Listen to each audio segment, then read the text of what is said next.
എല്ലാവർക്കും ലേണിംഗ് ഈസിയുടെ പുതിയൊരു വീഡിയോയിലേക്ക് സ്വാഗതം. എസ് എക്സാമിന് ഏറ്റവും കൂടുതൽ ക്വസ്റ്റ്യൻസ് കണ്ടുവരുന്ന ഇന്ത്യൻ ഭരണഘടന എന്ന ടോപ്പിക്കാണ് നമ്മളിവിടെ ചർച്ച ചെയ്യുന്നത്. ഇന്ത്യൻ ഭരണഘടന. ഇന്ത്യൻ ഭരണഘടനയിൽ ഗാന്ധിജി ഉൾപ്പെടുത്തണമെന്ന് ആഗ്രഹിച്ച ആശയങ്ങൾ ഏതെല്ലാം? പരമാധികാരം, തുല്യത, സാഹോദര്യം, ലിംഗനീതി, മതേതരത്വം, സ്വാതന്ത്ര്യം. ക്വസ്റ്റ്യൻ ഇവിടെ ചോദിക്കുക, ഇന്ത്യൻ ഭരണഘടനയിൽ ഗാന്ധിജി ഉൾപ്പെടുത്തണമെന്ന് ആഗ്രഹിച്ച ആശയങ്ങളിൽ പെടാത്തത് പരമാധികാരം, മാനവികത, തുല്യത, സാഹോദര്യം. ആൻസർ മാനവികത. സാമ്രാജ്യത്വത്തിനെതിരെ ഇന്ത്യയിൽ നടന്ന ആദ്യത്തെ സംഘടിത കലാപം 1857 ഒന്നാം സ്വാതന്ത്ര്യ സമരം. സാമ്രാജ്യത്വത്തിനെതിരെ കേരളത്തിൽ നടന്ന ആദ്യത്തെ സംഘടിത കലാപം ഏതാണ്? 1721 നടന്ന ആറ്റിങ്ങൽ കലാപം. ഇനി നമുക്ക് 1857 കലാപത്തെ കുറിച്ച് ഡീറ്റെയിൽഡ് ആയിട്ട് പഠിക്കാം. 1857 കലാപം ഇന്ത്യയുടെ ഒന്നാം സ്വാതന്ത്ര്യ സമരം എന്നും ശിപ്പായി ലഹള എന്നും അറിയപ്പെട്ടു. അപ്പോൾ ഒന്നാം സ്വാതന്ത്ര്യ സമരം എന്ന് അറിയപ്പെടാനുള്ള കാരണം പെസൻസ്, കരകൗശല തൊഴിലാളികൾ, നാട്ടുരാജ്യങ്ങൾ, സാധാരണ ജനങ്ങൾ എല്ലാവരും ഒരുമിച്ച് നിന്നുകൊണ്ട് ബ്രിട്ടീഷുകാർക്കെതിരെ നടത്തിയ ആദ്യത്തെ സംഘടിത കലാപമായിരുന്നു 1857 കലാപം. അതുകൊണ്ടാണ് ഒന്നാം സ്വാതന്ത്ര്യ സമരം എന്ന് അറിയപ്പെട്ടത്. ശിപ്പായി ലഹള എന്നറിയപ്പെടാനുള്ള കാരണം സമരം പൊട്ടിപ്പുറപ്പെട്ടത് ശിപ്പായിമാർക്കിടയിൽ നിന്നായിരുന്നു. 1857 മീററ്റിൽ, ഉത്തർപ്രദേശിലാണ് മീററ്റ്, മെയ് 10 ശിപ്പായിമാർക്കിടയിൽ നിന്ന് കലാപം പൊട്ടിപ്പുറപ്പെട്ടത് കൊണ്ടാണ് ശിപ്പായി ലഹള എന്ന പേരിൽ അറിയപ്പെട്ടത്. അപ്പോൾ 1857 കലാപം ഇന്ത്യയുടെ ഒന്നാം സ്വാതന്ത്ര്യ സമരം എന്നും ശിപ്പായി ലഹള എന്നീ പേരുകളിൽ അറിയപ്പെട്ടു. ഒന്നാം സ്വാതന്ത്ര്യ സമരം പൊട്ടിപ്പുറപ്പെട്ടത് മെയ് 10, 1857 മീററ്റ്, ഉത്തർപ്രദേശ്. ഇനി നമുക്ക് 1857 കലാപം നടന്ന സ്ഥലവും കലാപത്തിന് നേതൃത്വം നടത്തിയ വ്യക്തികളെയും കുറിച്ച് നോക്കാം. അപ്പോൾ ഡൽഹിയിൽ കലാപത്തിന് നേതൃത്വം നൽകിയത് ബഹദൂർ ഷാ സെക്കൻഡും ജനറൽ ബക്ത് ഖാനും. Delhi Bahadur Shah second, general Bakht. ഝാൻസി ആണെങ്കിൽ നമുക്കൊക്കെ അറിയുന്നതാണ് റാണി ലക്ഷ്മിബായ്. ലക്നൗ ബീഗം ഹസ്രത്ത് മഹൽ. അപ്പൊ ബീഗത്തിന് നല്ല ലെക്ക് ഉണ്ട് എന്നൊക്കെ പറഞ്ഞിട്ട് എന്താ മതി, ഓർത്തു വെച്ചാൽ മതി, ലക്നൗ ബീഗം ഹസ്രത്ത് മഹൽ. കാൺപൂരിൽ നാനാ സാഹിബും അദ്ദേഹത്തിന്റെ മന്ത്രിയായ താന്തിയ തോപ്പി. കാൺപൂർ നാനാ സാഹിബ്, താന്തിയ തോപ്പി. ഫൈസാബാദ് മൗലവി അഹമ്മദുള്ള. ഇനി 1857 കലാപത്തിന്റെ ഫലം എന്തായിരുന്നു? അപ്പോൾ 1857 കലാപത്തെ തുടർന്ന് 1858 ബ്രിട്ടീഷ് രാജ്ഞി ഒരു വിളംബരം പുറപ്പെടുവിച്ചു. ഈ വിളംബര പ്രകാരം ഇംഗ്ലീഷ് ഈസ്റ്റ് ഇന്ത്യ കമ്പനിയുടെ ഇന്ത്യയുടെ ഭരണം അവസാനിച്ചു. ഇംഗ്ലീഷ് ഈസ്റ്റ് ഇന്ത്യ കമ്പനിയുടെ ഇന്ത്യയിലെ ഭരണം അവസാനിച്ചിട്ട് ഇന്ത്യയുടെ ഭരണം ബ്രിട്ടീഷ് പാർലമെന്റ് നേരിട്ട് ഏറ്റെടുത്തു. 1857 കലാപത്തിന്റെ ഫലം ബ്രിട്ടീഷ് രാജ്ഞിയുടെ വിളംബരം. 1858 രാജ്ഞി വിളംബരം പുറപ്പെടുവിച്ചത്. ഈ വിളംബര പ്രകാരം ഇംഗ്ലീഷ് ഈസ്റ്റ് ഇന്ത്യ കമ്പനിയുടെ ഇന്ത്യയിലെ ഭരണം അവസാനിച്ചു. ഇന്ത്യയുടെ ഭരണം ബ്രിട്ടീഷ് പാർലമെന്റ് നേരിട്ട് ഏറ്റെടുത്തു. നെക്സ്റ്റ്, വൈദേശിക ആധിപത്യത്തിനെതിരെ ഇന്ത്യയുടെ വിവിധ ഭാഗങ്ങളിൽ രൂപീകൃതമായ പ്രാദേശിക സംഘടനകൾ. Indian association, Madras native association, Pune Sarvajanik Sabha. Indian association രൂപീകൃതമായത് 1876. സുരേന്ദ്രനാഥ ബാനർജിയും ആനന്ദ മോഹൻ ബോസും ചേർന്നാണ് ഇന്ത്യൻ അസോസിയേഷൻ രൂപീകൃതമായത്. ഇന്ത്യൻ അസോസിയേഷൻ രൂപീകൃതമായത് 1876. സുരേന്ദ്രനാഥ ബാനർജി ആൻഡ് ആനന്ദ മോഹൻ ബോസാണ് രൂപീകരണത്തിന് നേതൃത്വം കൊടുത്ത വ്യക്തികൾ. നെക്സ്റ്റ്, മദ്രാസ് നേറ്റീവ് അസോസിയേഷൻ രൂപീകൃതമായ വർഷം 1884. Madras native association 1884. പൂർവ്വ സാർവജനിക സഭ 1870 രൂപീകൃതമായി. രൂപീകരണത്തിന് നേതൃത്വം കൊടുത്ത വ്യക്തികളാണ് MG Ranade and GV Joshi. അപ്പൊ നമുക്കിവിടെ ക്വസ്റ്റ്യൻ ഉണ്ടാവുക, പ്രാദേശിക സംഘടനയിൽ പെടാത്ത, വൈദേശികാധിപത്യത്തിനെതിരെ ഇന്ത്യയുടെ വിവിധ ഭാഗങ്ങളിൽ രൂപീകൃതമായ പ്രാദേശിക സംഘടനകളിൽ പെടാത്തത് Indian association, Madras native association, Pune Sarvajanik Sabha, Indian national Congress. Answer Indian national Congress. കാരണം ഇന്ത്യൻ നാഷണൽ കോൺഗ്രസ് ഒരു നാഷണൽ ലെവൽ സംഘടനയാണ്, ഒരു പ്രാദേശിക സംഘടന അല്ല. Next, Indian national Congress. Indian national Congress രൂപീകൃതമായത് 1885. രൂപീകരണത്തിന് വേണ്ടി പ്രയത്നിച്ചത് എ.ഒ. ഹ്യൂം, ഒരു വിദേശിയാണ് എ.ഒ. ഹ്യൂം. അപ്പോൾ വിദേശിയായ എ.ഒ. ഹ്യൂം ആണ് ഇന്ത്യൻ നാഷണൽ കോൺഗ്രസിന്റെ രൂപീകരണത്തിന് വേണ്ടി പ്രവർത്തിച്ചത്. അപ്പോൾ INCയുടെ ആദ്യ സമ്മേളനം നടന്നത് ബോംബെ. INCയുടെ ആദ്യ സമ്മേളനം ബോംബെ.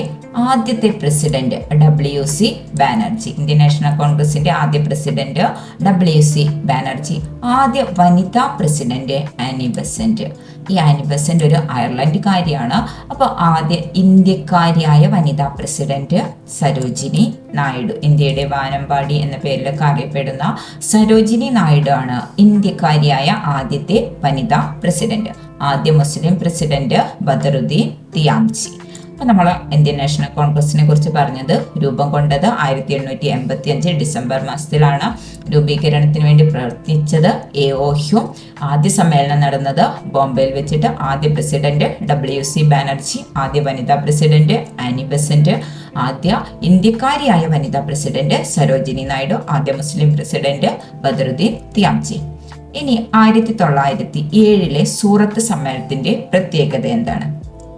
അപ്പോൾ ഈ സമ്മേളനത്തിൽ വെച്ചാണ് ഇന്ത്യൻ നാഷണൽ കോൺഗ്രസ് മിതവാദികൾ, തീവ്രവാദികൾ എന്നിങ്ങനെ രണ്ടായി പിരിഞ്ഞത്. 1907 സൂറത്ത് സമ്മേളനത്തിൽ വെച്ചിട്ട് ഇന്ത്യൻ നാഷണൽ കോൺഗ്രസ് മിതവാദികൾ, തീവ്രവാദികൾ എന്നിങ്ങനെ രണ്ടായി പിരിഞ്ഞു. പിന്നീട് 1916 ലക്നൗ കോൺഗ്രസിൽ വെച്ചിട്ടാണ് മിതവാദികളും തീവ്രവാദികളും മുസ്ലിം ലീഗും ഒന്നിച്ച് പ്രവർത്തിക്കാൻ തീരുമാനിക്കുന്നത്. നെക്സ്റ്റ് ഇമ്പോർട്ടൻ്റ് ആയ സമ്മേളനം നടന്നത് 1929 ലാഹോർ സമ്മേളനമാണ്. ലാഹോർ സമ്മേളനത്തിന് അധ്യക്ഷത വഹിച്ചത് ജവഹർലാൽ നെഹ്റു. അപ്പം എന്തായിരുന്നു പ്രത്യേകത എന്ന് വെച്ചാൽ പൂർണ്ണ സ്വരാജ് പാസ്സാക്കിയ സമ്മേളനമായിരുന്നു 1929 ലാഹോർ സമ്മേളനം. ഇപ്പം ഇന്ത്യൻ സ്വാതന്ത്ര്യ സമരത്തിൻ്റെ എയിം എന്ന് പറയുന്ന ലക്ഷ്യം എന്ന് പറയുന്നത് എന്താണ്? കംപ്ലീറ്റ് സ്വാതന്ത്ര്യമാണ്, പൂർണ്ണ സ്വരാജാണെന്ന് പ്രഖ്യാപിച്ച സമ്മേളനമായിരുന്നു 1929 ലാഹോർ സമ്മേളനം. ഇന്ത്യക്ക് സ്വാതന്ത്ര്യം ലഭിക്കുന്നത് എന്നാണ് 1947. എന്നാൽ ഇന്ത്യ റിപ്പബ്ലിക് ആകുന്നത് 1950. അപ്പോൾ 1950 ഇന്ത്യൻ ഭരണഘടന നിലവിൽ വരുന്നത്. അപ്പോൾ അത്രയും വർഷക്കാലം, ഒരു 2.5 വർഷക്കാലം ഇന്ത്യയുടെ നിയമവും ഭരണഘടനയും ഒക്കെ ഏതായിരുന്നു? സ്വാതന്ത്ര്യം നേടി 2.5 വർഷത്തോളം ഇന്ത്യയുടെ ഭരണഘടനയും നിയമവും ഏതായിരുന്നു? 1935 government of India act. India സ്വാതന്ത്ര്യം നേടി 2.5 വർഷത്തോളം ഇന്ത്യയുടെ ഭരണഘടനവും നിയമവും ഏതായിരുന്നു? 1935 ഗവൺമെന്റ് ഓഫ് ഇന്ത്യ ആക്ട്. അപ്പോൾ ഇനി നമുക്ക് ഗവൺമെന്റ് ഓഫ് ഇന്ത്യ ആക്ടിനെ കുറിച്ച് ഡീറ്റെയിൽഡ് ആയിട്ട് നോക്കാം. 6 പ്രവിശ്യകളിൽ ദ്വിമണ്ഡല സഭകൾ. പ്രവിശ്യ മീൻസ് ഇന്നത്തെ സംസ്ഥാനങ്ങളാണ്.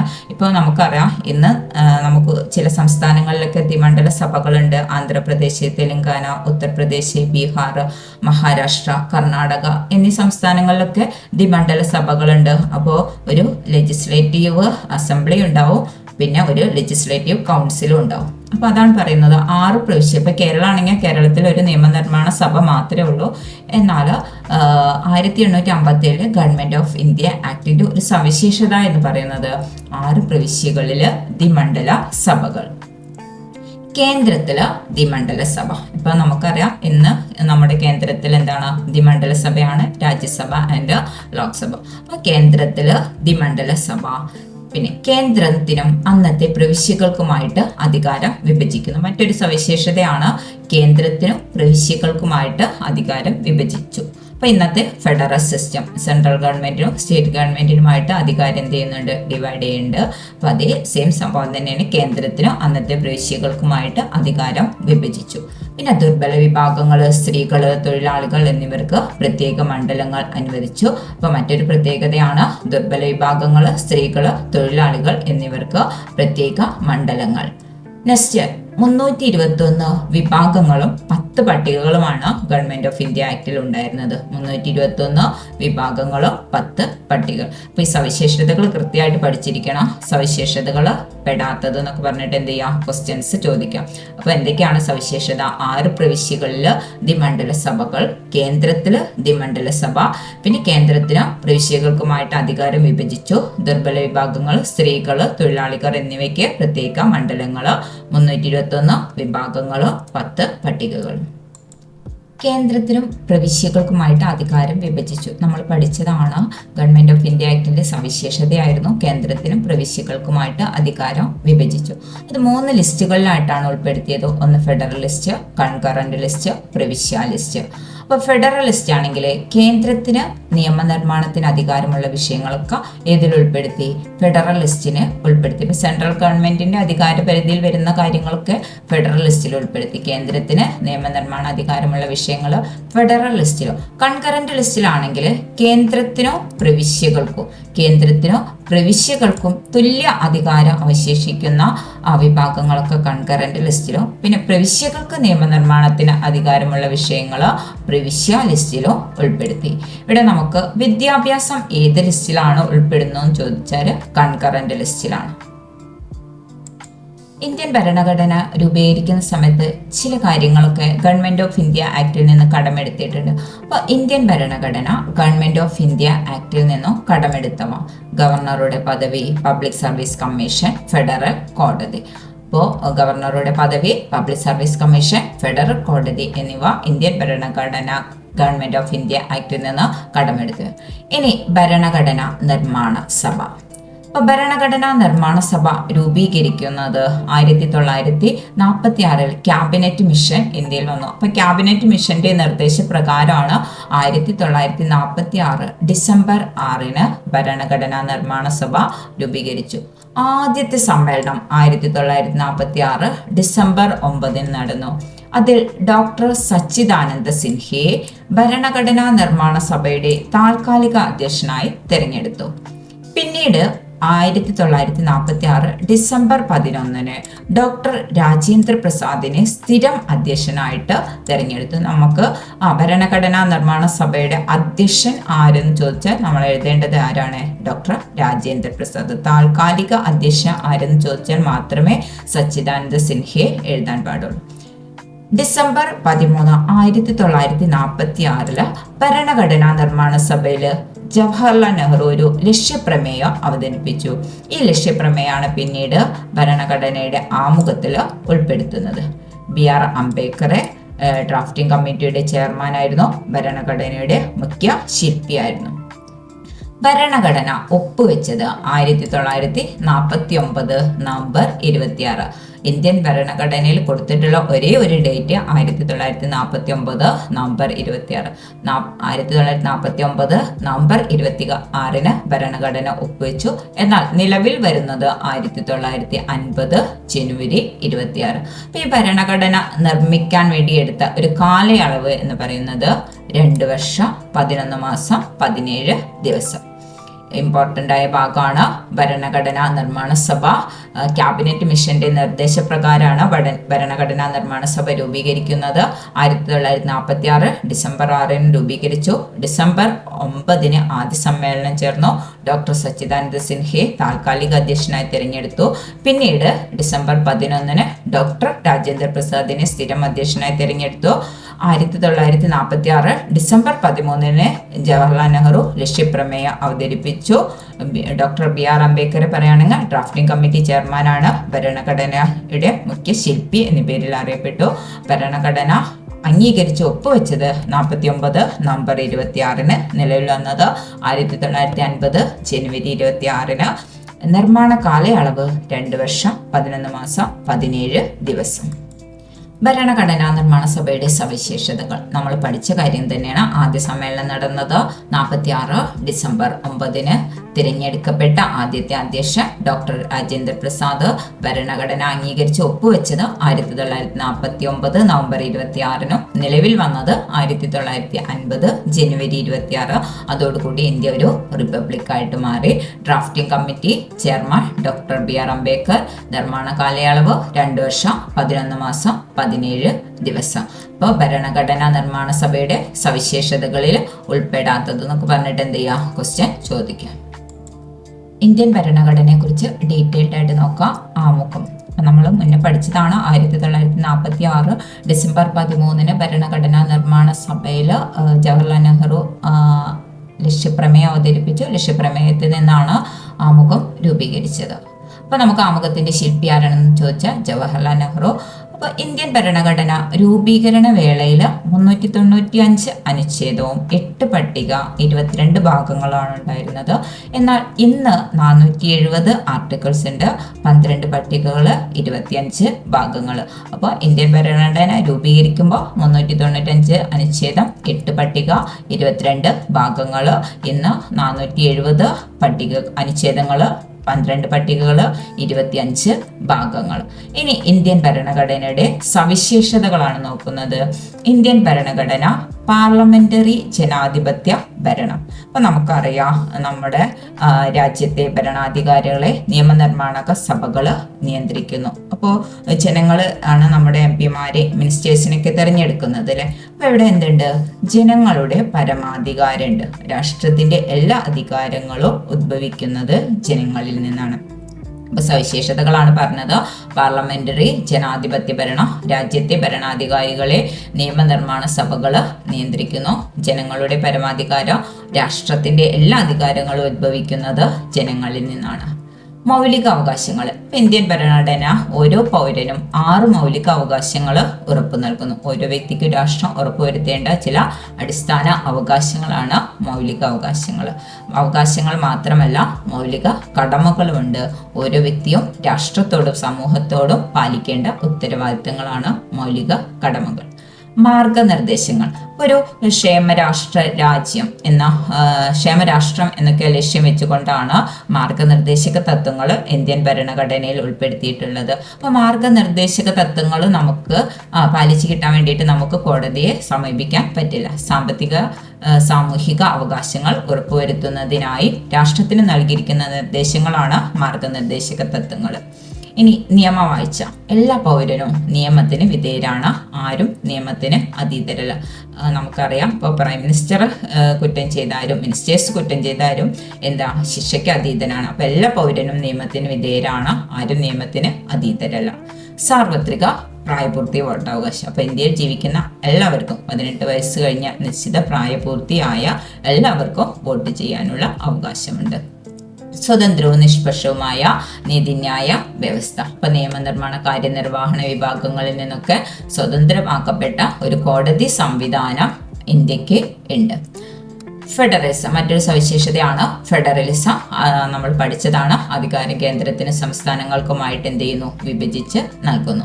ഏക പൗരത്വം. അപ്പൊ ഇന്ത്യയുടെ മറ്റൊരു പ്രത്യേകതയാണ്, ഇന്ത്യൻ ഭരണഘടനയുടെ ഒരു സവിശേഷതയാണ് ഏക പൗരത്വം. ബ്രിട്ടനിൽ നിന്നാണ് ഏക പൗരത്വം എന്നുള്ള ആശയം കടമെടുത്തത്.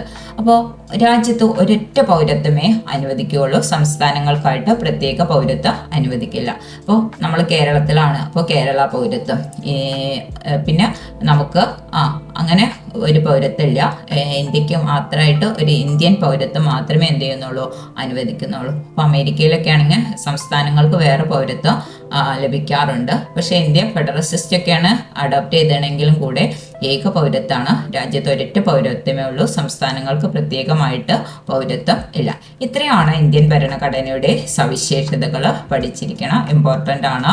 പാർലമെന്ററി ഭരണ സംവിധാനം. ഇപ്പം രാജ്യത്തെ ഭരണാധികാരികളെ നിയമനിർമ്മാണ സഭകൾ നിയന്ത്രിക്കുന്നു. ജനങ്ങളുടെ പരമാധികാരം. രാഷ്ട്രത്തിലെ എല്ലാ അധികാരങ്ങളും ഉദ്ഭവിക്കുന്നത് ജനങ്ങളിൽ നിന്നാണ്. മൗലിക അവകാശങ്ങൾ. ഓരോ വ്യക്തിക്കും രാഷ്ട്രം 6 മൗലിക അവകാശങ്ങൾ ഉറപ്പു നൽകുന്നു. മൗലിക കടമകൾ. ഓരോ വ്യക്തി രാഷ്ട്രത്തോടും സമൂഹത്തോടും പാലിക്കേണ്ട ഉത്തരവാദിത്തങ്ങളാണ്. മാർഗനിർദ്ദേശക തത്വങ്ങൾ ഒരു ക്ഷേമരാഷ്ട്രം എന്ന ലക്ഷ്യം വെച്ചുകൊണ്ട് ഭരണഘടനയിൽ ഉൾപ്പെടുത്തിയതാണ് മാർഗനിർദ്ദേശക തത്വങ്ങൾ. കോടതിയെ സമീപിക്കാൻ പറ്റില്ല. സാമൂഹ്യ സാമ്പത്തിക അവകാശങ്ങൾ ഉറപ്പുവരുത്തുന്നതിനായി രാഷ്ട്രത്തിന് നൽകിയിരിക്കുന്ന നിർദ്ദേശങ്ങളാണ് മാർഗനിർദ്ദേശക തത്വങ്ങൾ. നിയമവാഴ്ച. എല്ലാ പൗരനും നിയമത്തിന് വിധേയരാണ്. ആരും നിയമത്തിന് അതീതരല്ല. സാർവത്രിക പ്രായപൂർത്തി വോട്ടവകാശം. നിശ്ചിത പ്രായപൂർത്തിയായ എല്ലാവർക്കും വോട്ട് ചെയ്യാനുള്ള അവകാശമുണ്ട്. വ്യവസ്ഥയുണ്ട്. സ്വതന്ത്രവും നിഷ്പക്ഷവുമായ നീതിന്യായ വ്യവസ്ഥ, നിയമനിർമ്മാണ കാര്യനിർവഹണ വിഭാഗത്തിൽ നിന്നൊക്കെ സ്വതന്ത്രമാക്കപ്പെട്ട ഒരു കോടതി സംവിധാനമുണ്ട്. ഫെഡറൽ സംവിധാനം കേന്ദ്രത്തിനും സംസ്ഥാനങ്ങൾക്കുമായിട്ട് എന്ത് ചെയ്യുന്നു? അധികാരം വിഭജിച്ച് നൽകുന്നു. ഏക പൗരത്വം, രാജ്യത്ത് ഒരൊറ്റ പൗരത്വം മാത്രമേ അനുവദിക്കുകയുള്ളൂ. സംസ്ഥാനങ്ങൾക്ക് പ്രത്യേകിച്ചുള്ള പൗരത്വം അനുവദിക്കുകയില്ല. ഇനി ഇന്ത്യയിൽ നടപ്പിലാക്കിയ ചില നിയമങ്ങളും അവ നിലവിൽ വന്ന വർഷവും നോക്കാം. വനം വന്യജീവി സംരക്ഷണ നിയമം 1972, വനം വന്യജീവി സംരക്ഷണ നിയമം 1972, ദേശീയ സുരക്ഷാ നിയമം 1980, ദുരന്ത നിവാരണ നിയമം 2005, ബാലവേല നിരോധന നിയമം 1986, പരിസ്ഥിതി സംരക്ഷണ നിയമം 1986. അപ്പോൾ 1986 രണ്ട് പ്രത്യേകതയുണ്ട്: ബാലവേല നിരോധന നിയമവും പരിസ്ഥിതി സംരക്ഷണ നിയമവും. ഭക്ഷ്യസുരക്ഷാ നിയമം ഇമ്പോർട്ടൻ്റ് ആയ ഒരു ഡേറ്റ് ആണ് 2013. ഭക്ഷ്യസുരക്ഷാ നിയമം 2013. കേരളത്തിൽ ഭൂപരിഷ്കരണ നിയമം നിലവിൽ വന്നത് 1969. വിവരാവകാശ നിയമം ഇമ്പോർട്ടൻ്റ് ആണ്. 2005 വിവരാവകാശ നിയമം നടപ്പിലാക്കിയത്. ബാലനീതി നിയമം 2015. അഴിമതി നിരോധന നിയമം 1988. അപ്പോൾ നമ്മൾ ഇമ്പോർട്ടൻ്റ് ആയ ചില നിയമങ്ങളാണ്. വന്യജീവി സംരക്ഷണ നിയമം 1972, ദേശീയ സുരക്ഷാ നിയമം 1980, ദുരന്ത നിവാരണ നിയമം 2005, ബാലവേല നിരോധന നിയമം 1986, പരിസ്ഥിതി സംരക്ഷണ നിയമം 1986. അപ്പോൾ ഈ ഹൈലൈറ്റ് ചെയ്തതാണ് ഇമ്പോർട്ടൻ്റ് ആയിട്ടുള്ള ഡേറ്റുകൾ. അപ്പോൾ അതൊന്ന് പ്രത്യേകം നോക്കുക. ഭക്ഷ്യസുരക്ഷാ നിയമം 2013. കേരളത്തിൽ ഭൂപരിഷ്കരണ നിയമം നിലവിൽ വന്നത് 1969. വിവരാവകാശ നിയമം 2005, ബാലനീതി നിയമം 2015, അഴിമതി നിരോധന നിയമം 1900.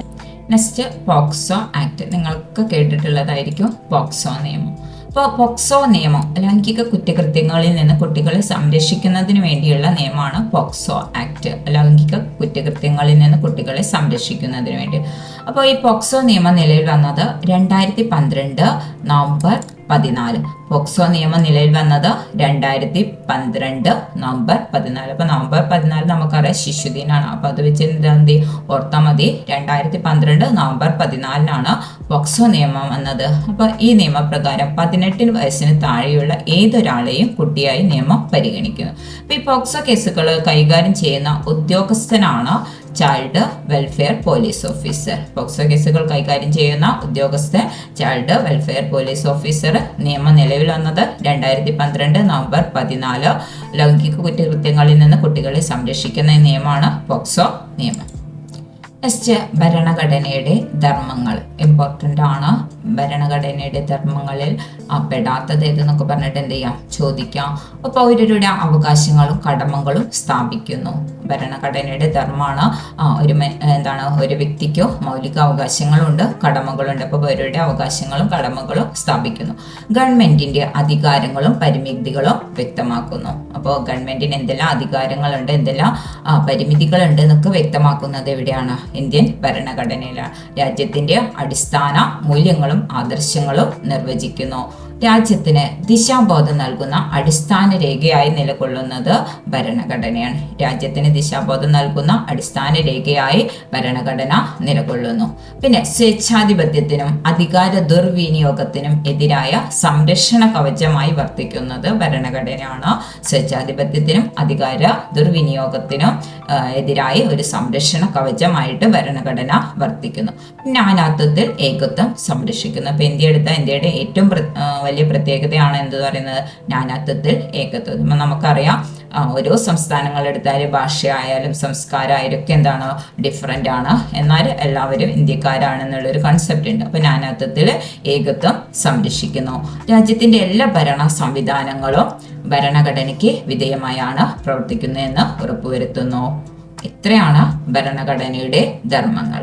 അപ്പം ഏതൊക്കെയാണ്? പൗരരുടെ അവകാശങ്ങളും കടമകളും സ്ഥാപിക്കുന്നു. ഗവൺമെന്റിന്റെ അധികാരങ്ങളും പരിമിതികളും വ്യക്തമാക്കുന്നു. രാജ്യത്തിന്റെ അടിസ്ഥാന മൂല്യങ്ങളും ആദർശങ്ങളും നിർവചിക്കുന്നു. രാജ്യത്തിന്റെ എല്ലാ ഭരണ സംവിധാനങ്ങളും ഭരണഘടനയ്ക്ക് വിധേയമായാണ് പ്രവർത്തിക്കുന്നത് എന്ന് ഉറപ്പുവരുത്തുന്നു. രാജ്യത്തിന് ദിശാബോധം നൽകുന്ന അടിസ്ഥാന രേഖയായി നിലകൊള്ളുന്നു. നാനാത്വത്തിൽ ഏകത്വം സംരക്ഷിക്കുന്നു. സ്വേച്ഛാധിപത്യത്തിനും അധികാര ദുർവിനിയോഗത്തിനും എതിരായി സംരക്ഷണ കവചമായിട്ട് വർത്തിക്കുന്നു. ഇനി നമ്മൾ ഡിസ്കസ് ചെയ്യുന്ന വളരെ ഇമ്പോർട്ടൻ്റ് ആയ ടോപ്പിക്കാണ് ഭരണഘടനയുടെ ആമുഖം. ഭരണഘടനയുടെ ആമുഖം ഒറ്റ പ്രാവശ്യം മാത്രമേ ഭേദഗതി ചെയ്തിട്ടുള്ളൂ. അത് 1976 42 ഭേദഗതിയിലൂടെയാണ്. അപ്പോൾ എന്ത് മാറ്റമാണ് 42 ഭേദഗതിയിലൂടെ വന്നത് എന്ന് ചോദിച്ചാൽ, പരമാധികാര ജനാധിപത്യ റിപ്പബ്ലിക് എന്ന പദത്തിന് പകരമായിട്ട് പരമാധികാര സോഷ്യലിസ്റ്റ് മതേതര ജനാധിപത്യ റിപ്പബ്ലിക് എന്ന വാക്കുകൾ ഉൾപ്പെടുത്തി. ഇത് പ്രീവിയസ് ആയിട്ടൊക്കെ ചോദിച്ച ക്വസ്റ്റ്യൻ ആണ്. അപ്പോൾ നമുക്ക് വേണമെങ്കിൽ ഇതൊരു ക്ലൂ ഒക്കെ വെച്ചിട്ട് പസ്മ ജ്വല്ലറി എന്ന് പഠിക്കുക. പപ്പ ആണെങ്കിൽ പരമാധികാര, സോഷ്യലിസ്റ്റ്, മതേതര ജ്വല്ലറി ജനാധിപത്യ റിപ്പബ്ലിക്. അപ്പോൾ പസ്മ ജ്വല്ലറി എന്ന് പഠിച്ചാൽ പരമാധികാര സോഷ്യലിസ്റ്റ് മതേതര ജനാധിപത്യ റിപ്പബ്ലിക് എന്ന വാക്കുകളാണ് 42 ഭരണഘടനാ ഭേദഗതിയുടെ പരമാധികാര ജനാധിപത്യ റിപ്പബ്ലിക് എന്നതിന് പകരമായിട്ട് ഉൾപ്പെടുത്തിയത്. അപ്പോൾ 42 ഭരണഘടനാ ഭേദഗതി 1976 നടപ്പിലാക്കിയത്. പരമാധികാര ജനാധിപത്യ റിപ്പബ്ലിക് എന്നതിന് പകരം പരമാധികാര സോഷ്യലിസ്റ്റ് മതേതര ജനാധിപത്യ റിപ്പബ്ലിക് എന്ന വാക്കുകൾ ഉൾപ്പെടുത്തി. ഇനി മറ്റൊരു മാറ്റം എന്ന് പറയുന്നത്, രാജ്യത്തിന്റെ ഐക്യം എന്നത് വാക്കിന് പകരം ഐക്യവും അഖണ്ഡതയും എന്നാക്കി മാറ്റി. രാജ്യത്തിന്റെ ഐക്യം എന്നതിന് പകരം ഐക്യവും അഖണ്ഡതയും എന്നാക്കി മാറ്റി. ഇനി ആമുഖത്തിന്റെ ശില്പി ജവഹർലാൽ നെഹ്റു ആണ് ആമുഖത്തിന്റെ ശില്പി. നമ്മൾ പറഞ്ഞതാണ് ലക്ഷ്യപ്രമേയം 1946 ജവഹർലാൽ നെഹ്റു ഡിസംബർ 13 അവതരിപ്പിച്ച ലക്ഷ്യപ്രമേയത്തിൽ നിന്നാണ് എന്ത് ചെയ്തത്, ആമുഖം എടുത്തത് എന്നൊക്കെ പറഞ്ഞതാണ്. അതുകൊണ്ട് ആമുഖത്തിന്റെ ശില്പി ജവഹർലാൽ നെഹ്റു. ഇനി ആമുഖത്തെ സത്തയും താക്കോലും എന്ന് വിശേഷിപ്പിച്ച, അപ്പൊ ആമുഖത്തിന് ഒരുപാട് വിശേഷണങ്ങൾ ഒരുപാട് വ്യക്തികൾ നൽകിയിട്ടുണ്ട്. അപ്പൊ സത്തയും താക്കോലും എന്ന വിശേഷണം നൽകിയത് ജവഹർലാൽ നെഹ്റു. സത്തയും താക്കോലും എന്ന വിശേഷണം നൽകിയത് ജവഹർലാൽ നെഹ്റു. ഇനി ആത്മാവും താക്കോലും എന്ന് വിശേഷിപ്പിച്ചത്, ഭരണഘടനയെ ആത്മാവും താക്കോലും എന്ന് വിശേഷിപ്പിച്ചത് താക്കൂർദാസ് ഭാർഗവ്. ഭരണഘടനയെ ആത്മാവും താക്കോലും എന്ന് വിശേഷിപ്പിച്ച് Thakurdas Bhargav. Identity card N A. Palkhivala. Identity card എന്ന് വിശേഷിപ്പിച്ചത് എൻ.എ. പൽക്കിവാല. രാഷ്ട്രീയ ജാതകം കെ.എം. മുൻഷി. അപ്പൊ നമ്മൾ ഭരണഘടനയുടെ ആമുഖത്തിന് നൽകിയ വിശേഷണമാണ് ആമുഖത്തിന്റെ ശില്പി നെഹ്റു. സത്തയും താക്കോലും എന്ന ആമുഖത്തെ വിശേഷിപ്പിച്ചതും ജവഹർലാൽ നെഹ്റു. ആത്മാവും താക്കോലും എന്ന് വിശേഷിപ്പിച്ചത് Thakurdas Bhargav. Identity card N A. Palkhivala. രാഷ്ട്രീയ ജാതകം കെ.എം. മുൻഷി. നെക്സ്റ്റ് വളരെ ഇമ്പോർട്ടൻ്റ് ആയൊരു ടോപ്പിക്കാണ്. അപ്പോൾ ഇന്ത്യൻ ഭരണഘടനയുടെ പല ആശയങ്ങളും പല രാജ്യങ്ങളിൽ നിന്നായിട്ട് കടമെടുത്തതാണ്. ഇന്ത്യൻ ഭരണഘടന കടമെടുത്ത രാജ്യങ്ങൾ: അമേരിക്കയിൽ നിന്ന് ആമുഖം, എഴുതപ്പെട്ട ഭരണഘടന, ഇംപീച്ച്മെന്റ്, മൗലികാവകാശങ്ങൾ, ഇത്രയും എടുത്തത് അമേരിക്കൻ ഭരണഘടനയിൽ നിന്നാണ്. അപ്പോൾ ആമുഖം, എഴുതപ്പെട്ട ഭരണഘടന, ഇംപീച്ച്മെന്റ്, മൗലികാവകാശങ്ങൾ. ബ്രിട്ടനിലാണെങ്കിൽ പാർലമെന്ററി സമ്പ്രദായം, നിയമവാഴ്ച, ഏകപൗരത്വം. കാനഡ ഫെഡറൽ സംവിധാനം, union list, state list. Canada federal സംവിധാനം, union list, state list. Ireland മാർഗനിർദ്ദേശക തത്വങ്ങൾ. റഷ്യ മൗലിക കടമകൾ, പഞ്ചവത്സര പദ്ധതികൾ.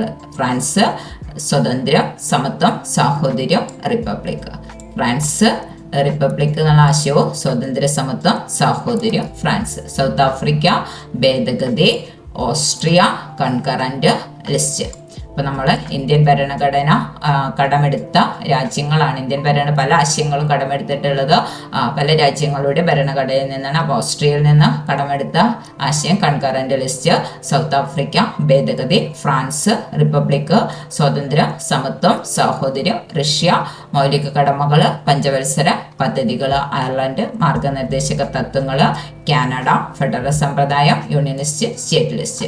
ബ്രിട്ടൻ പാർലമെന്ററി സമ്പ്രദായം, നിയമവാഴ്ച, ഏകപൗരത്വം. അമേരിക്ക ആമുഖം, എഴുതപ്പെട്ട ഭരണഘടന, ഇംപീച്ച്മെന്റ്, മൗലിക അവകാശങ്ങൾ. നെക്സ്റ്റ് വളരെ ഇമ്പോർട്ടൻ്റ് ആയ ടോപ്പിക്കാണ് ഭരണഘടനാ ഭേദഗതി.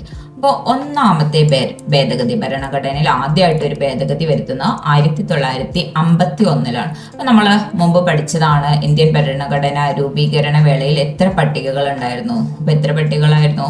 8 പട്ടികകൾ. അപ്പോൾ ഈ 8ൽ നിന്ന് 9 മാറ്റിയ ഭേദഗതിയാണ് ഭേദഗതി 1. നടപ്പിലാക്കിയ വർഷം 1951. പിന്നീട് ഇമ്പോർട്ടൻ്റ് ആയ ഭേദഗതികൾ മാത്രമേ നമ്മളിവിടെ നോക്കുന്നുള്ളൂ.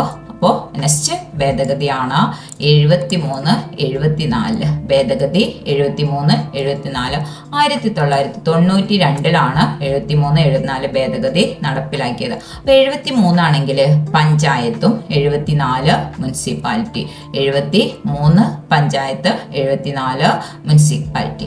ഇനി 76 ഭേദഗതി 1976 നടപ്പിലാക്കിയ ഭേദഗതി ഇമ്പോർട്ടൻ്റ് ആണ്. ഭരണഘടന ഭേദഗതി 42. ഈ ഒരു 42ാം ഭരണഘടനാ ഭേദഗതിയാണ് മിനി കോൺസ്റ്റിറ്റ്യൂഷൻ എന്നറിയപ്പെടുന്നത്. ചിലപ്പോൾ എന്ത് ചെയ്യാൻ ചോദിക്കാം, മിനി കോൺസ്റ്റിറ്റ്യൂഷൻ എന്നറിയപ്പെടുന്ന ഭരണഘടനാ ഭേദഗതി ഏത്? 42ാം ഭരണഘടനാ ഭേദഗതി നടപ്പിൽ വരുത്തിയത് 1976. അപ്പോൾ അതിൽ ആമുഖം ഭേദഗതി ചെയ്തു, മൗലിക കടമകൾ കൂട്ടിച്ചേർത്ത്. ആമുഖം ഭേദഗതി ചെയ്ത് നമ്മൾ മുമ്പ് പഠിച്ചതാണ്. പിന്നെ മൗലിക കടമകൾ കൂട്ടിച്ചേർത്ത്. 42ാം ഭേദഗതി മിനി കോൺസ്റ്റിറ്റ്യൂഷൻ എന്നറിയപ്പെടുന്നു. 1976 നടപ്പിലാക്കിയത്. ആമുഖം ഭേദഗതി ചെയ്തു, മൗലിക കടമകൾ കൂട്ടിച്ചേർത്തു. ഇനി ഭരണഘടനാ ഭേദഗതി 44ാം ഭേദഗതി നടപ്പിൽ വരുത്തുന്നത് 1978. അപ്പോൾ ഇന്ത്യൻ ഭരണഘടന നമുക്ക് എന്ത് ചെയ്യുന്ന മൗലിക അവകാശങ്ങൾ ഉറപ്പു തരുന്നുണ്ട്. അപ്പോൾ എത്ര മൗലിക അവകാശങ്ങളാണ് ഇന്ത്യൻ ഭരണഘടന ഉറപ്പു നൽകുന്നത്? അപ്പോൾ ഇന്ന് നമുക്ക് 6 മൗലിക അവകാശങ്ങളാണ്. ഭരണഘടന നിലവിൽ വന്ന സമയത്ത് 7 മൗലിക അവകാശങ്ങൾ ഉണ്ടായിരുന്നു.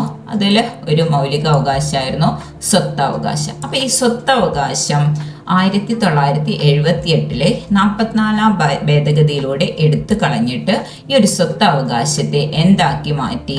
നിയമ അവകാശമാക്കി മാറ്റി. സ്വത്തവകാശത്തെ നിയമ അവകാശമായി. ഇന്ന് സ്വത്തവകാശം എന്താ? മൗലിക അവകാശമല്ല, ഒരു നിയമ അവകാശമാണ്. അപ്പോൾ ഭരണഘടനാ ഭേദഗതി 44 1978 നടപ്പിലാക്കി. സ്വത്തവകാശം മൗലിക അവകാശത്തിൽ നിന്ന് എടുത്തു കളഞ്ഞു. ഇന്ന് സ്വത്തവകാശം ഒരു നിയമ അവകാശമാണ്. ഇനി വളരെ ഇമ്പോർട്ടൻ്റ് ആയ ഭേദഗതിയാണ് ഭേദഗതി 86. ഒരു റിപ്പീറ്റഡ് ക്വസ്റ്റ്യൻ ആണ്.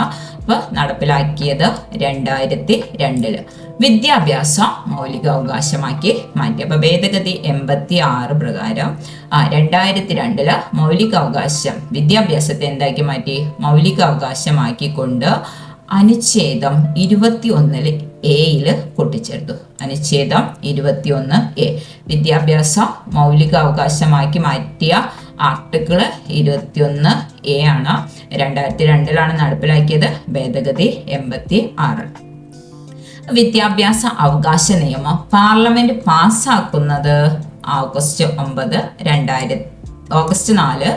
2009 അപ്പോൾ വിദ്യാഭ്യാസ അവകാശ നിയമം പാർലമെന്റ് പാസ്സാക്കിയത് എന്നാണ് ചോദിച്ചാൽ ഓഗസ്റ്റ് 4 2009. എന്നാൽ നിലവിൽ വരുന്നത് 2010 ഏപ്രിൽ 1 വിദ്യാഭ്യാസ അവകാശ നിയമം പാർലമെന്റ് പാസ്സാക്കുന്നത് 2009 ഓഗസ്റ്റ് 4 നിലവിൽ വരുന്നത് 2010 ഏപ്രിൽ 1. അപ്പോൾ ഈ ഒരു വിദ്യാഭ്യാസ അവകാശ നിയമം പ്രകാരം 6 മുതൽ 14 വയസ്സ് വരെയുള്ള കുട്ടികൾക്ക് സൗജന്യമായ വിദ്യാഭ്യാസം ഉറപ്പു നൽകുന്നു. ഇനി നെക്സ്റ്റ് ഇമ്പോർട്ടൻ്റ് ആയ ഭേദഗതിയാണ് 101. നമുക്കൊക്കെ അറിയാം GST 101 ഭേദഗതി 101 GST സാധന സേവന നികുതി goods and service tax. Next ഭേദഗതി 102 ദേശീയ പിന്നോക്ക വിഭാഗ കമ്മീഷന് ഭരണഘടനാ പദവി നൽകിയ ഭേദഗതിയാണ് 102ാം ഭേദഗതി. ഭേദഗതി 103 സാമ്പത്തികമായിട്ട് പിന്നോക്കം നിൽക്കുന്നവർക്ക് 10% സംവരണം. നമുക്കറിയാം OBC സംവരണം, SC/ST സംവരണം എന്നൊക്കെ അറിയാം. പക്ഷേ ഈ OBCയിൽ SC/STയിലൊന്നും പെടാതെ ഉയർന്ന ജാതിയിൽപ്പെട്ടവർ എന്നാൽ സാമ്പത്തികമായിട്ട് എന്തായിരിക്കും അവർ വളരെയധികം പിന്നോക്ക അവസ്ഥയിലായിരിക്കും. അപ്പോൾ അവരെ സംരക്ഷിക്കുന്നതിന് വേണ്ടിയിട്ടാണ് 103ാം ഭേദഗതി നടപ്പിലാക്കിയത്. സാമ്പത്തികമായി പിന്നോക്കം നിൽക്കുന്നവർക്ക് 10% സംവരണം. ഭേദഗതി 104 ഭേദഗതി ലോക്സഭയിലും സംസ്ഥാന നിയമസഭകളിലും പട്ടികജാതി പട്ടികവർഗ വിഭാഗങ്ങളിൽ നിന്നുള്ള അംഗങ്ങൾക്ക് സീറ്റ് സംവരണം നിർത്തലാക്കുന്നതിനുള്ള സമയപരിധി 10 വർഷത്തേക്ക് എന്ത് ചെയ്യുന്നു? നീട്ടുന്നു. 104 ഭേദഗതി പ്രകാരം ലോക്സഭയിലോ നിയമസഭകളിലോ പട്ടികജാതി പട്ടികവർഗ വിഭാഗങ്ങൾക്ക് എന്ത് ചെയ്യുന്നുണ്ട്? കുറച്ച് സീറ്റുകൾ സംവരണം ചെയ്യപ്പെടുന്നുണ്ട്. എന്നാൽ അതിൻ്റെ ഒരു സമയപരിധി എന്ത് ചെയ്തു? 10 വർഷത്തേക്കും കൂടി നീട്ടിയ ഭേദഗതിയാണ് ഏത്? ഭേദഗതി 104. ഭേദഗതി 104. ഇനി ഭേദഗതി 106, ലാസ്റ്റത്തെ ഭേദഗതിയാണ് 106. പാർലമെന്റ് അംഗങ്ങളുടെ ശമ്പളവും അലവൻസുകളെയും കുറിച്ചാണ് പ്രതിപാദിക്കുക. ഭേദഗതി 106 പാർലമെന്റ് അംഗങ്ങളുടെ ശമ്പളവും അലവൻസും. ഏറ്റവും വലിയ എഴുതപ്പെട്ട ഭരണഘടനയുള്ള രാജ്യം ഏതാന്ന് ചോദിച്ചാൽ നമുക്കൊക്കെ അറിയണ ആൻസറാണ് ഇന്ത്യ, അല്ലെ? അപ്പോൾ ഭരണഘടന, എഴുതപ്പെട്ട ഭരണഘടന, എഴുതപ്പെടാത്ത ഭരണഘടന എന്നിങ്ങനെയുണ്ട്. അപ്പോൾ എഴുതപ്പെട്ട ഭരണഘടനയുള്ള രാജ്യങ്ങൾ ഏതൊക്കെയാണെന്ന് വെച്ചാൽ India, America, France, Australia, Brazil, south Africa, ഇവയൊക്കെ എഴുതപ്പെട്ട ഭരണഘടനയുള്ള രാജ്യങ്ങളാണ്. ഇവിടെ ചില രാജ്യങ്ങൾ എക്സാമ്പിളായിട്ട് പറഞ്ഞിട്ടേ ഉള്ളൂ. ഒട്ടുമിക്ക രാജ്യങ്ങളും എഴുതപ്പെട്ട ഭരണഘടനയുള്ള രാജ്യങ്ങളാണ്. അപ്പോൾ നമ്മളിവിടെ പഠിക്കേണ്ടത് എഴുതപ്പെടാത്ത ഭരണഘടനയുള്ള രാജ്യങ്ങളാണ്. അപ്പോൾ നമുക്ക് എന്ത് ചെയ്യാം, അതൊരു കോഡ് വെച്ച് പഠിച്ചാൽ മതി. നമ്മൾക്ക് എന്താണ്, നിങ്ങൾക്ക് കഴിക്കുന്ന ഒരു സാധനം ഉണ്ടല്ലോ, ബിങ്കോ. അപ്പോൾ ഇവിടെ എന്ത് ചെയ്യുക, ബിൻക എന്ന് പഠിക്കുക, ബിൻക എസ് എന്ന് പഠിക്കുക. അപ്പോൾ ബി ആണെങ്കിൽ Britain, I Israel, N New Zealand, അസിയെ കാനഡ, പിന്നെ സൗദി അറേബ്യ. ഇത്രയും രാജ്യങ്ങളാണ് എഴുതപ്പെടാത്ത ഭരണഘടനയുള്ളത്. അപ്പോൾ നമുക്ക് ആ ക്വസ്റ്റ്യൻ വന്നാൽ എഴുതപ്പെട്ട ഭരണഘടനയാണോ എഴുതപ്പെടാത്ത ഭരണഘടനയാണോ എന്ന് മനസ്സിലാവാൻ എഴുതപ്പെടാത്ത ഭരണഘടന മാത്രം എന്ത് ചെയ്യുക, പഠിച്ചു വെക്കാം. Britain, New Zealand, Israel, Canada, Saudi Arabia, ഇത്രയും രാജ്യങ്ങൾ എഴുതപ്പെടാത്ത ഭരണഘടനയുള്ള രാജ്യങ്ങളാണ്. വളരെ കുറച്ച് രാജ്യങ്ങൾക്ക് എഴുതപ്പെടാത്ത ഭരണഘടന ഉണ്ടാവുള്ളൂ. ഒട്ടുമിക്ക രാജ്യങ്ങളും എഴുതപ്പെട്ട ഭരണഘടനയുള്ള രാജ്യങ്ങളായിരിക്കും. അപ്പോൾ എഴുതപ്പെട്ട ഭരണഘടന India, America, France, Australia, Brazil, south Africa. Britain, New Zealand, Israel, Canada, Saudi Arabia എന്നിവ എഴുതപ്പെടാത്ത ഭരണഘടനയുള്ള രാജ്യം.